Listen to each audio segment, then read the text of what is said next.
Bonjour, dans cette vidéo, on entame ce qui était initialement l'étape numéro 4. Plus précisément, il s'agit du chapitre 12 où on va traiter d'optimisation linéaire. Donc, lorsqu'on parle d'optimisation, il y a certains concepts que vous avez déjà vus sûrement dans vos études au secondaire. On va toujours avoir une fonction pour laquelle on va chercher un maximum ou un minimum, mais cette fonction-là va être soumise à des contraintes. La première chose de laquelle on va traiter, c'est la façon dans laquelle les contraintes sont écrites. Ça va souvent être sous forme d'inéquations. Donc, on fait un petit retour sur la façon de résoudre des inéquations. Contrairement à des égalités, lorsqu'on a des inéquations, on n'aura pas une seule valeur comme réponse, mais bien un intervalle. Par contre, c'est très similaire à la façon de résoudre des égalités. Là, on isole notre x de la même manière pratiquement. Donc ici, là, dans mon exemple A, x plus grand que 5 demi, ben, on va l'écrire sur un intervalle. On va dire que x, ici, on remarque que c'est strictement plus grand que 5 demi. Et ça peut aller jusqu'à plus l'infini. Une façon peut-être de résumer le dessin avec un petit schéma, ben, si on a tous les nombres réels ici, qui vont de moins l'infini à plus l'infini, ben, tout ce qui est de ce côté-ci, ici, ben, ça respecte l'inégalité. Il y a toujours moyen de vérifier, de faire une vérification. Si, par exemple, je remplace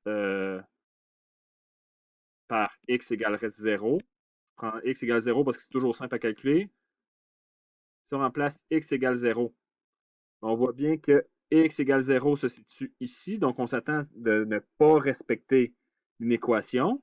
Bien, effectivement, lorsqu'on remplace par 0 dans l'inéquation du début, on obtient 4.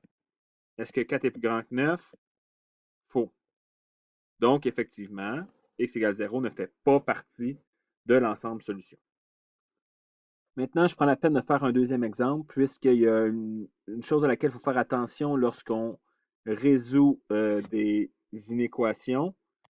Je vous en montre ici un exemple. Si j'envoie mon 6 de l'autre côté, on a moins 3x va être ici à 12 moins 6, donc moins 3x ici ou égal à 6.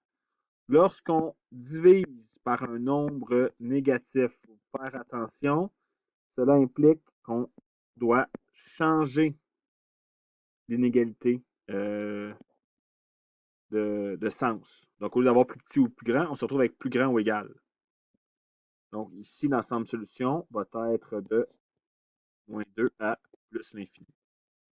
On n'était pas obligé de procéder comme ça. On aurait pu contourner le problème, soit dit en passant. Si vous voulez d'avoir envoyé mon 6 de l'autre côté, j'aurais plutôt envoyé moins 3x et j'aurais envoyé mon 12. Donc, on aurait pu avoir eu quelque chose comme ça. Ben, on a en quelque sorte contourné le problème, puisque là, on va diviser par un nombre positif.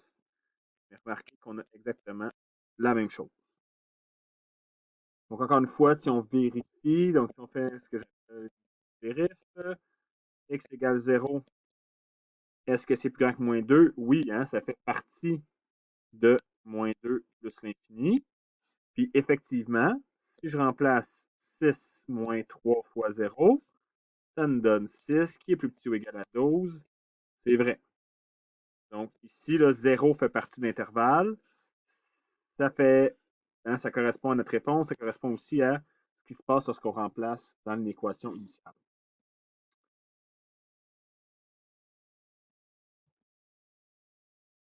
Maintenant, il va y avoir plus qu'une variable lorsqu'on va avoir des problèmes appliqués.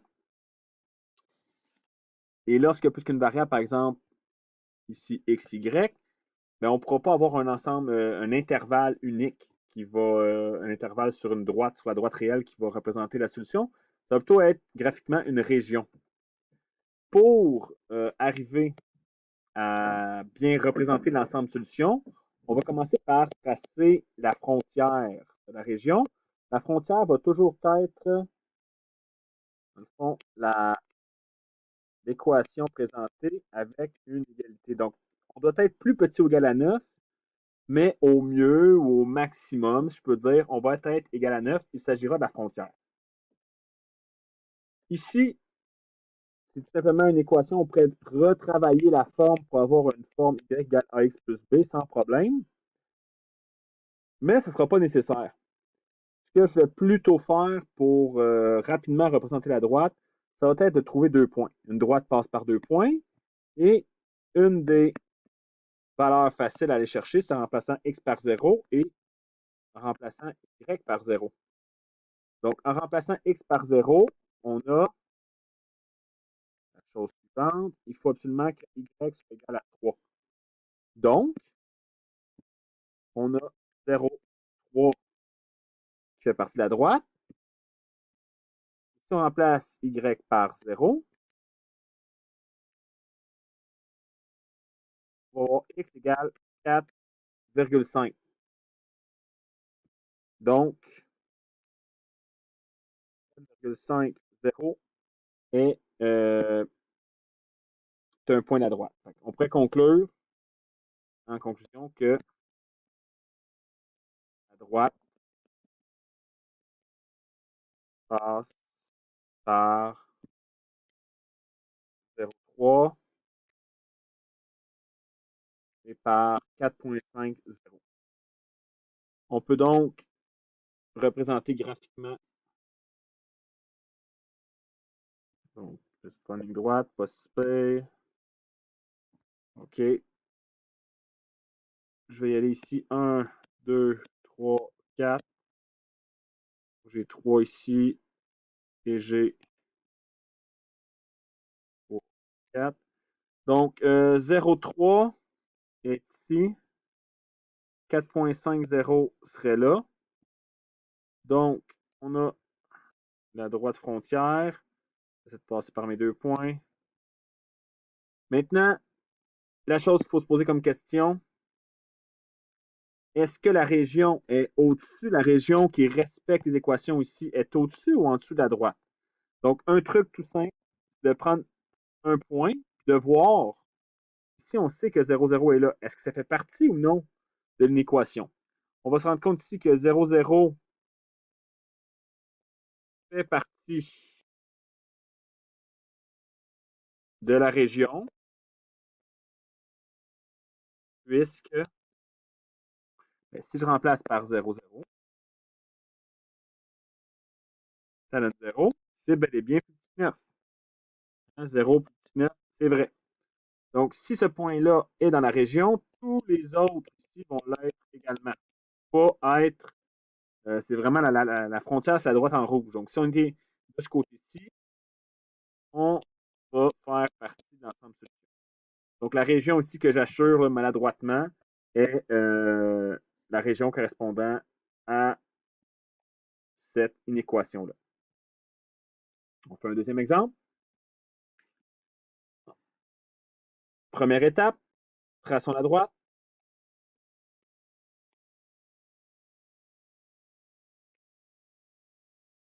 Donc, on fait fi de l'inégalité.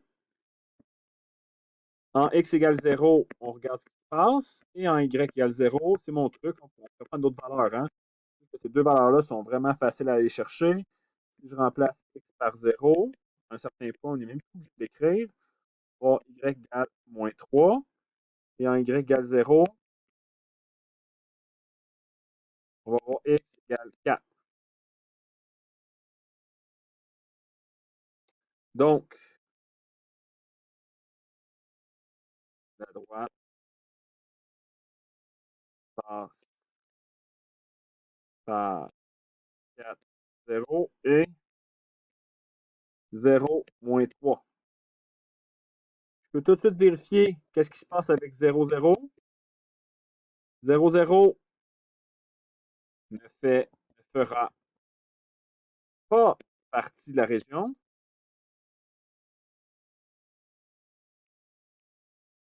Parce que si je remplace ici par 0,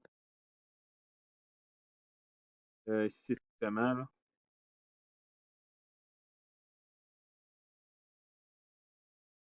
Donc, si je fais rapidement une esquisse de la situation du mieux que je peux, si j'ai 1, 2, 3, 4, Donc 4, 0 ici.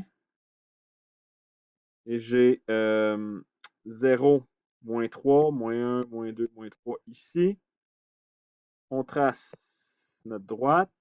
On a dit que 0, 0 ne fait pas partie, donc la région qu'on va assurer va être ici. J'ai un petit détail à dire, là, une subtilité là, de représentation. Lorsqu'on a le symbole strictement, je viens de faire une petite erreur, puisque lorsqu'on a le symbole strictement, la frontière n'est pas incluse. Habituellement, on va utiliser des pointillés pour mentionner le fait que la droite n'est pas incluse dans la région. Okay? Donc, toute la région qui est ici en dessous, sauf la droite frontière, fait partie de ça.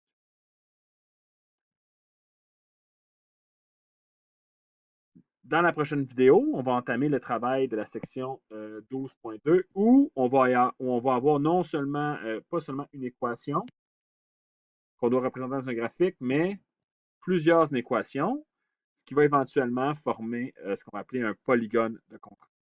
Donc, la suite dans la prochaine vidéo.